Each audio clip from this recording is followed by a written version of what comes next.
तस्य संजनयन् हर्ष कुरुवृद्धः पितामहः सिंहनाद विनद्योत्सैः शंखदग्मौ प्रतापवान. नंतर कुरुवंशातील वयोवृद्ध, महापराक्रमी आणि सर्व योद्ध्यांमधील अग्रणी अशा भीष्मांनी मोठ्याने सिंहगर्जनेप्रमाणे आपला शंख वाजविला आणि यामुळे दुर्योधन आनंदित झाला.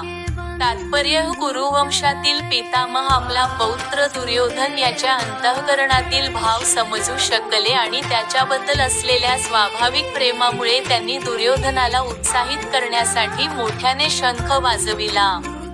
हा आवाज त्यांच्या सिंहासारख्या असणाऱ्या स्थितीला अनुरूपच होता.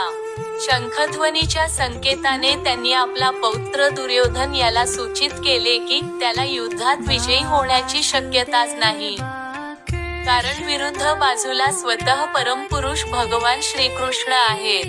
तरीसुद्धा युद्ध करणे हे त्यांचे कर्तव्य होते आणि यामध्ये ते कोणतीही कसर सोडणार नव्हते. पुढील व्हिडिओसाठी टेली सुमित चॅनलला सबस्क्राईब करा.